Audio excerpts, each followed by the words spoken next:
Good day, and thank you for standing by. Welcome to the Cognyte First Quarter Fiscal Year 2024 Earnings Conference Call. At this time, all participants are in a listen-only mode. After the speaker's presentation, there will be a question-and-answer session. To ask a question during the session, you will need to press star 11 on your telephone. You will then hear an automated message advising that your hand is raised. To withdraw your question, please press star 11 again.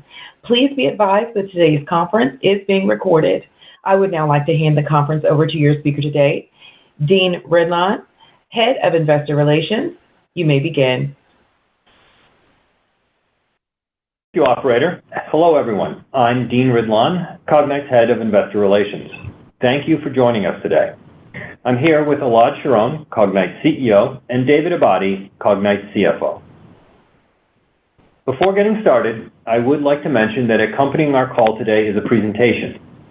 If you'd like to view these slides in real time during the call, please visit the Investors section of our website at cognyte.com, click on the Investors tab, click on the webcast link, and select today's conference call.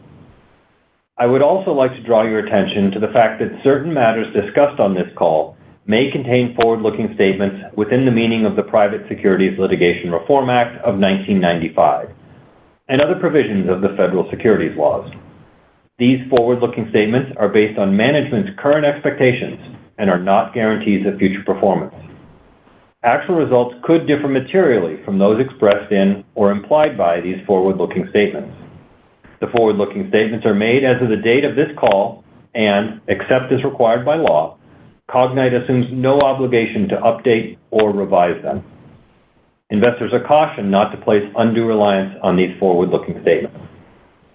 For a more detailed discussion of how these and other risks and uncertainties could cause Cognyte's actual results to differ materially from those indicated in these forward-looking statements, please see our annual report on Form 20-F for the fiscal year ended January 31st, 2023, and other filings we make with the SEC.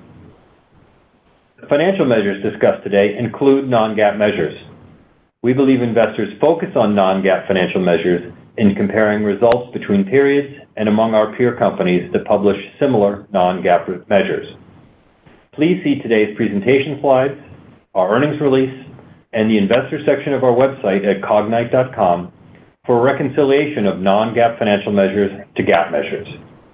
Non-GAAP financial information should not be considered in isolation from, as a substitute for, or superior to GAAP financial information, but is included because management believes it provides meaningful information about the financial performance of our business and is useful to investors for informational and comparative purposes.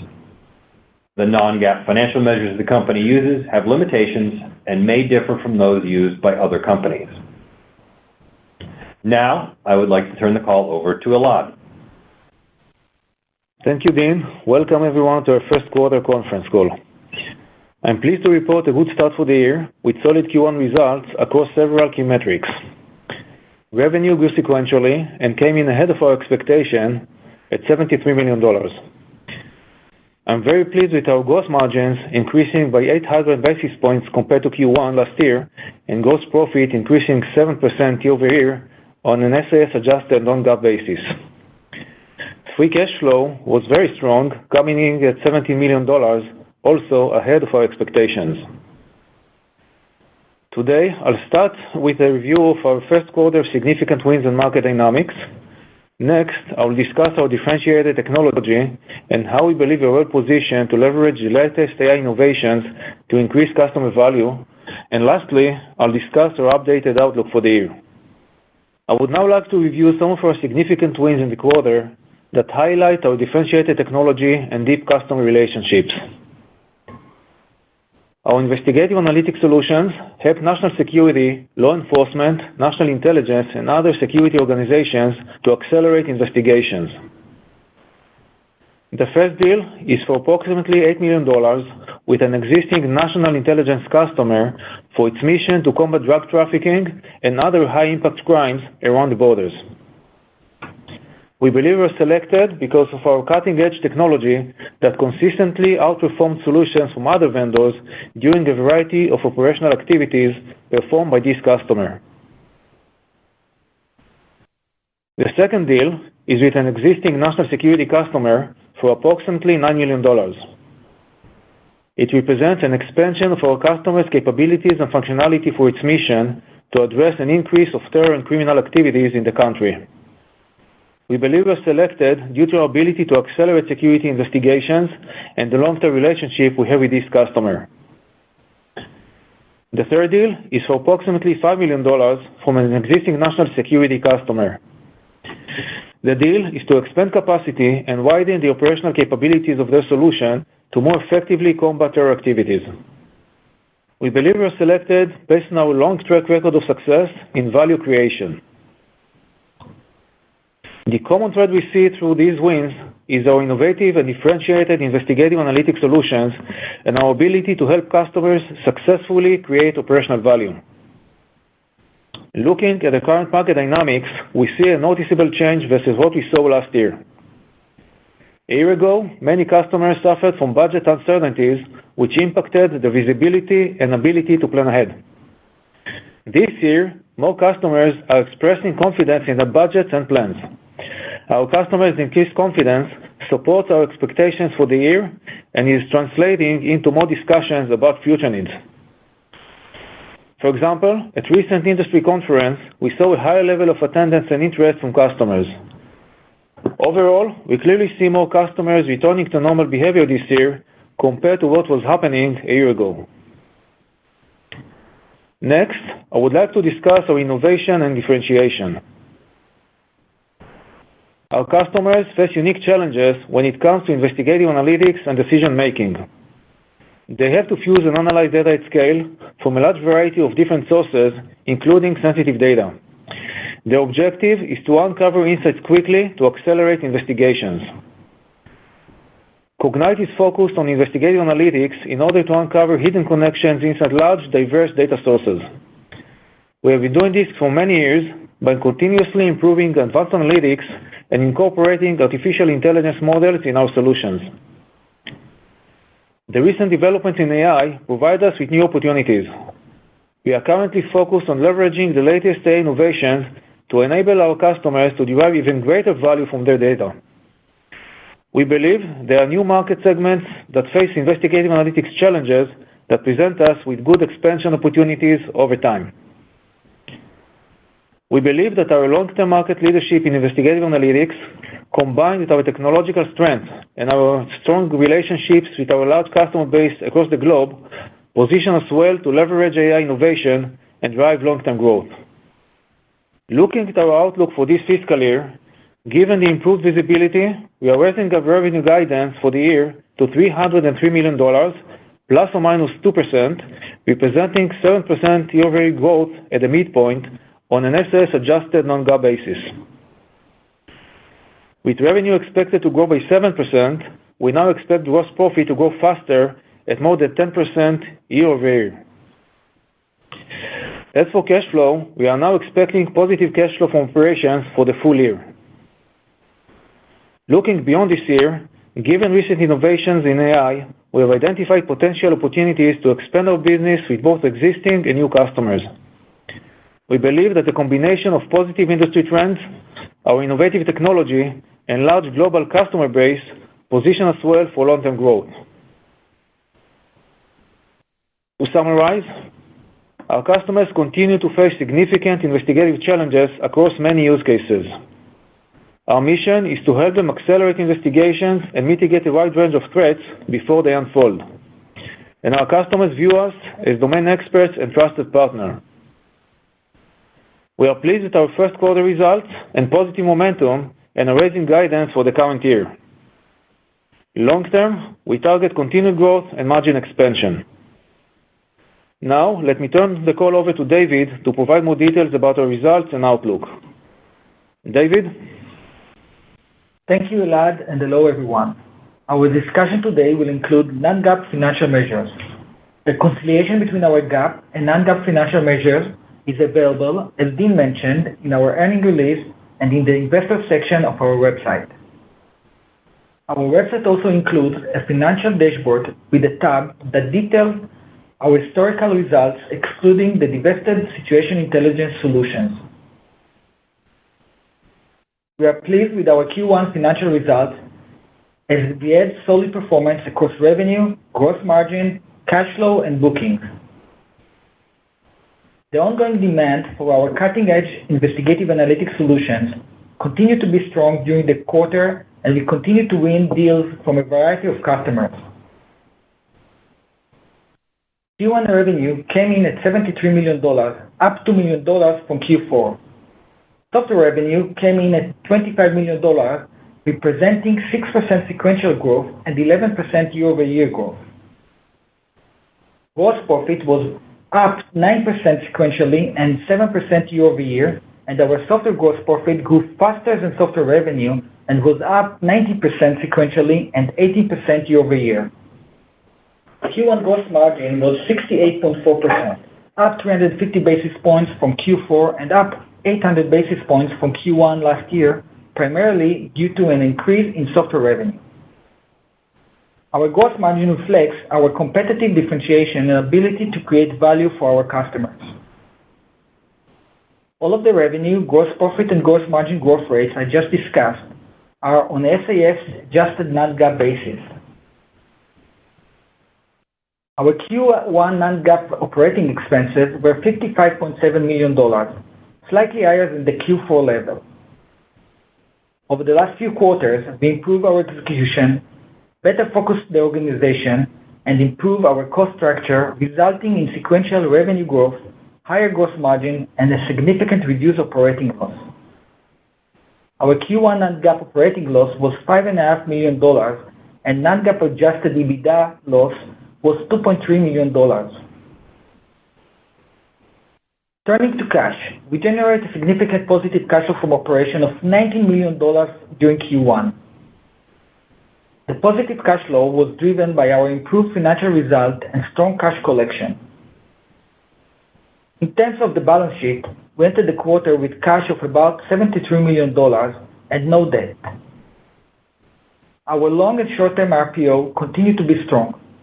Total RPO at the end of Q1 was $581 million, and short-term RPO was $283 million, approximately the same level as of Q4.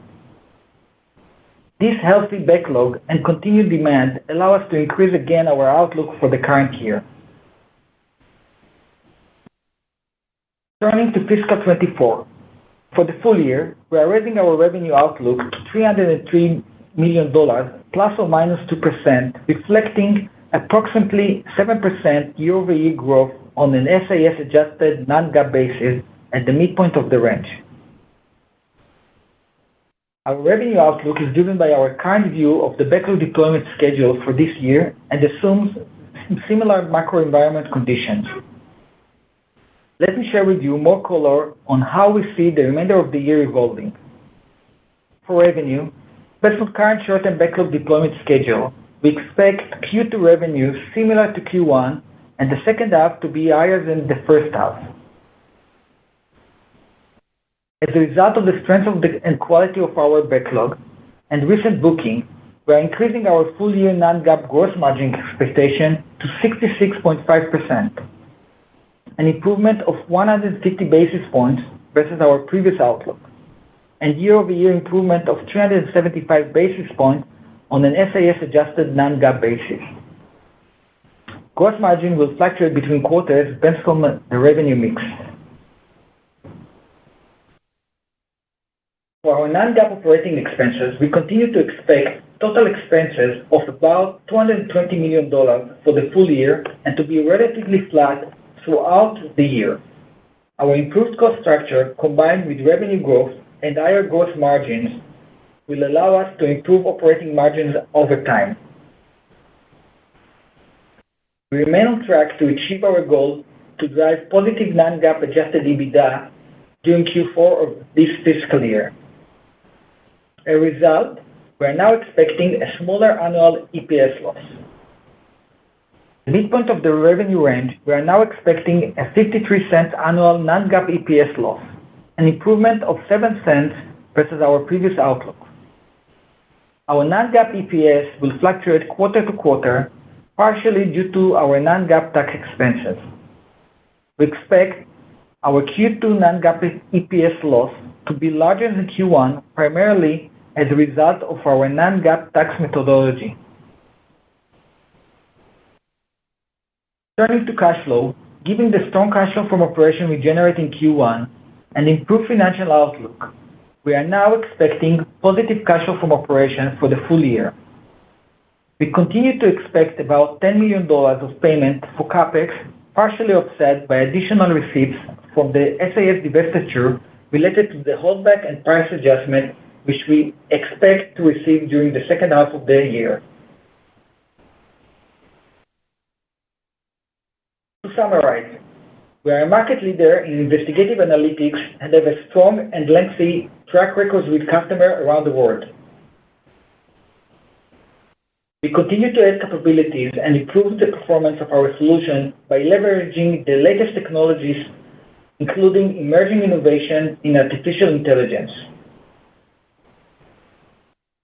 We believe these technological innovations increase the operational value our customers generate from our solution and help drive demand.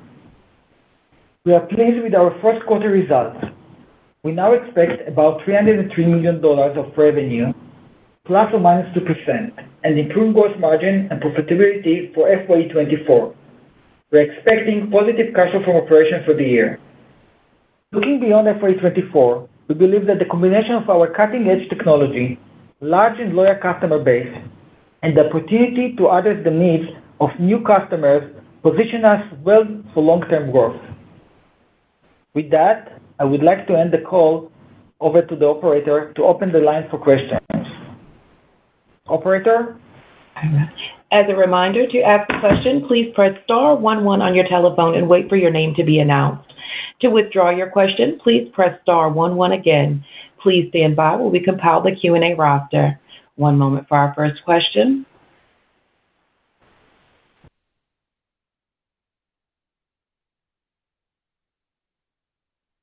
And our first question will come from Mike Cikos of Needham. Your line is open. Hey, guys. Mike Cikos here. Appreciate the pronunciation on the last name there, but thanks for getting me on here. Wanted to start out with the quarter itself and going over some of the upside and outperformance that you guys were able to deliver. First, obviously, revenue was above what we had anticipated. I know you guys were talking about flat sequentially versus this up, right? So can you help us think about how the revenue came together in the quarter that was able to help you guys deliver that outperformance? That's the first question I'd like to delve into, and then I have a couple of follow-ups. Yeah. So hi, Mike. Yes, indeed, we see healthy demand, positive momentum in the market over the last 2 quarters already, and we continue to win significant deals. The reason for being ahead of expectations for Q1 is mainly related to backlog conversion scheduling. And that's the reason we're able to deliver more within the quarter. And just to pull it out, because like your backlog bookings, right? If I think about the disclosures you guys provided today with RPO and current RPO climbing from 4Q to 1Q by a couple of $1 million, right? So when you're calling out that backlog conversion, should I interpret that as like backlog came in earlier than you guys had anticipated, and you were still able to backfill that based on the fact that those RPO and current RPO balances climbed sequentially? Like, can you tease that out?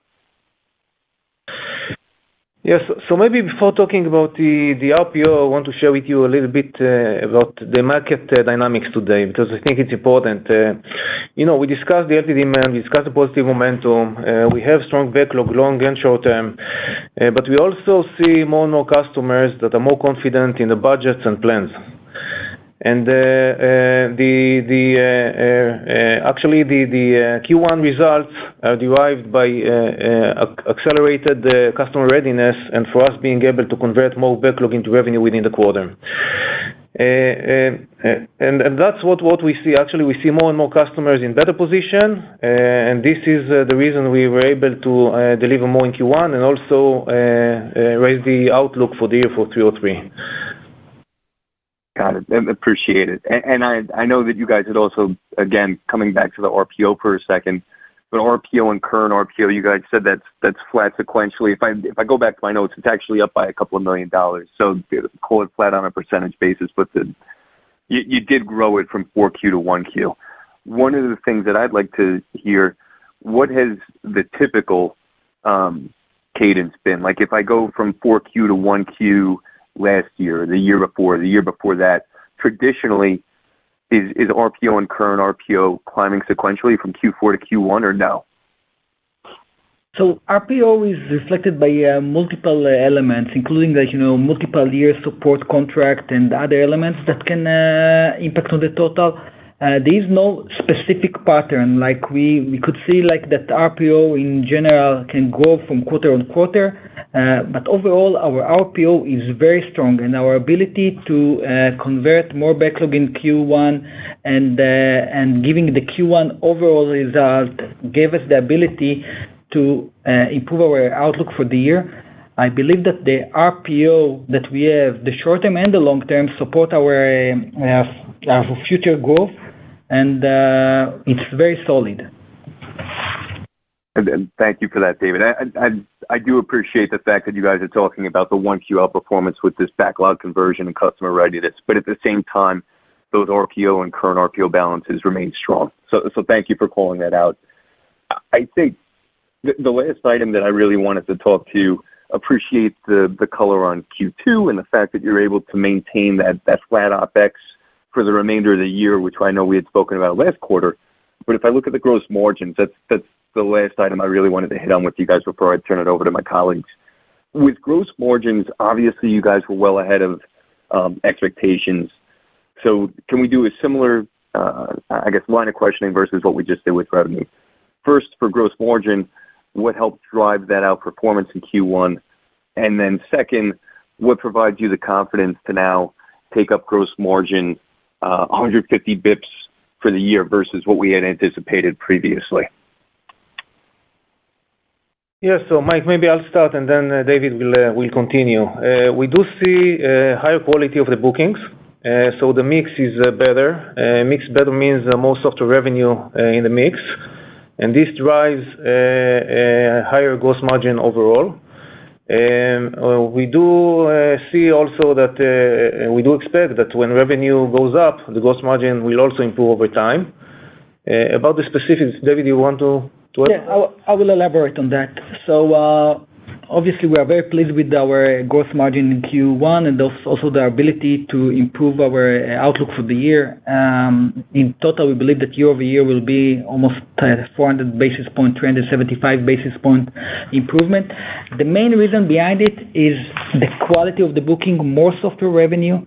We see also in the mix in Q1 that our total software revenue were in a higher mix. It was almost 90% of our revenue.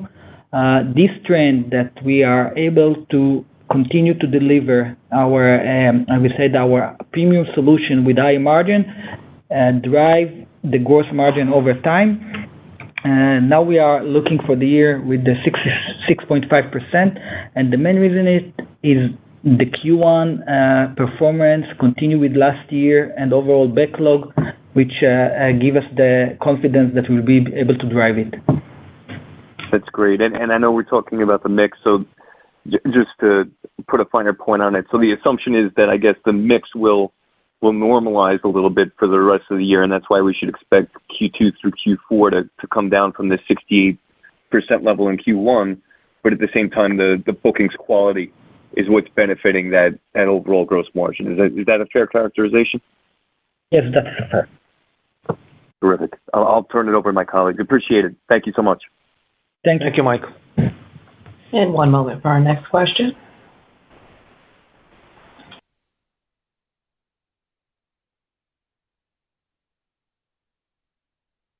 And our next question will come from Peter Levine of Evercore. Your line is open. Great. Thanks, guys, for taking my question here. Your commentary earlier on the call, you said better budget discussions. Seems like customers are returning to normal behavior versus last year. Can you kind of just maybe dive into that a little bit deeper? Explain to us kind of what you're seeing on the top of the funnel, conversion rates, and then your expectations, I think, throughout the rest of the year in terms of the macro impacting your ability to further reaccelerate. Yeah, sure. Thanks, Peter. We see a healthy demand and positive momentum, and it's over the last 2 quarters already.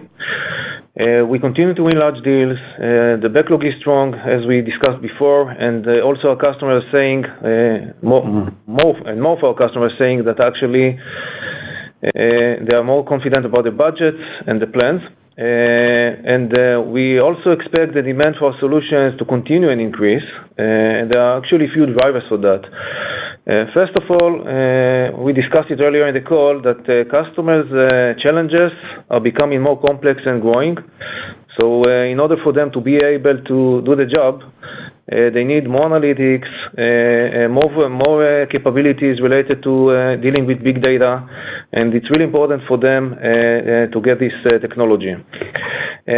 Also, our customers' objective is being able to accelerate in time the investigation. This is one. Second, to improve the accuracy of the investigation. And third, to make it successful. Make it successful means to reach conclusive outcomes. So it's about time, strength of the insights that they generate from the solution, and being able to conclude investigations. And more analytics and more AI capabilities are extremely important for them, and actually present even greater value over time. So for that reason, we see the demand of customers improving along the way. And we believe that the recent AI developments will also generate more demand. I can give you an anecdote just to give you more color. We participated in an industry trade show a couple of weeks ago in Europe, a big one.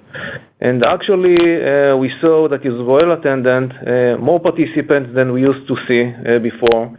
Many requests for meetings and demos, lots of interest in modernizing the technology with more analytics, more AI. Customers are now, unlike last year that they were talking about pressing current needs, they were talking to us about future needs and what else needs to be done in their side in order for them to be able to accelerate their performance. So all of those are very encouraging signs. So I feel good about where we are today, and I feel good about being able to continue growing in the long term. I hope this gives you some color about the dynamics of the market. Yeah, no, thanks for the color. And maybe just the last one is, good to see free cash flow tick higher. Maybe just talk about the levers that you're pulling internally on the sales marketing side, R&D side. What's the trade-off, right? If you're going to deliver a little bit more leverage, maybe talk about what the trade-off is, or maybe just emphasize on kind of where you're cutting cost while still being efficient in terms of growth. Thank you. So actually, just to make sure that we understood the question is about our margin expansion and the ability, the trade-off between increased investment on the OpEx versus growth. Is that correct? Correct. Yeah. So, last year we had to make a lot of decisions about our cost structure and versus the opportunity. And when we look ahead, we believe that the opportunity is here. We are playing in this market for a long time. We are market leader. We know our customer base for a long time. Our solutions are very innovative, and customers love what we provide them. When we have to think about cost structure and what is the right thing to do, you need to balance between your short term and long term. I think that we build a very well-organized organization that allow us to be there when the growth will come and capture it. I think that you can see that in Q1, the results, we are growing, we are improving our margin, and I believe that it will continue over time. Perfect. Thank you for the color, guys. Again, if you would like to ask a question, please press star 11 on your touch-tone telephone. Again, for any questions, please press star 11. Our next question will come from Shaul Eyal of TD Cowen. Your line is open. Thank you. Hi. Good morning. Good afternoon, guys. Of the 3 contracts that you've mentioned during your presentation, are these all existing clients, or are these also new clients? Any displacement opportunities that you're seeing out there?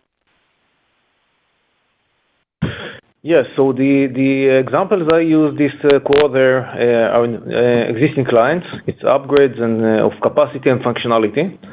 We did have also new logos in the quarter, and we did give a few examples of large deals coming from new customers in previous quarters. So timing is changing from time to time, whether it comes from existing or new customers, but those examples are with existing customers. And the reason they upgrade is that they have the solution, they have the value that they need, and the drivers for expansions and upgrades are either functionality, adding more analytics, more AI, in order for them to be able to accelerate what they need to do, or they're dealing with more data. So those are the drivers, and we see it more and more with large customers that are expanding even further as the value is greater now with analytics. Got it. Thank you for that. And maybe I want to double click on Duty's prior reply to Peter, was alluding to the fact, when growth returns, what internal steps have you taken to be ready for, what might be the next cycle, not that you're seeing that stability and maybe even reacceleration? What steps have you taken internally? So, given the situation, the macro environment last year, we took several steps. The first one was to focus on where the highest opportunities are in terms of market conditions, going to countries and to organizations that have more pressing needs but also have the budget. This is one. Second, we restructured the organization and adjusted the operating expenses to where it should be. And David mentioned that actually we balanced it in a way that in one hand we are able to overcome this macro environment conditions, temporary disruption, but on the other hand continue and innovate in order for us to be able to capture the growth when market is recovering, and that's what we're trying to do now. We flattened the organization. We actually slowed down a roadmap that was more to modernize infrastructure and focusing more on value to customers and more analytics, and actually focuses and realign the sales force to countries where we see more opportunities. So we, in one hand, focused on the market. If I have to summarize, we focus on markets and countries where we see the potential that is higher and they have budgets, one hand. On the other hand, adjusting the OpEx and prioritizing the activities to increase customer value versus modernizing platforms. Those were the highlights for last year, and I see now that I think we took the right decision. I see now that this is actually working for us. Thank you. Appreciate the color. Thank you, Shaul. And I would now like to turn the call back to Dean Ridlon for closing remarks. Thank you, operator, and thank you everyone for joining us on today's call. Should you have any additional questions, please feel free to reach out to me, and we look forward to speaking with you again next quarter. Thank you. This concludes today's conference call. Thank you for participating. You may now disconnect.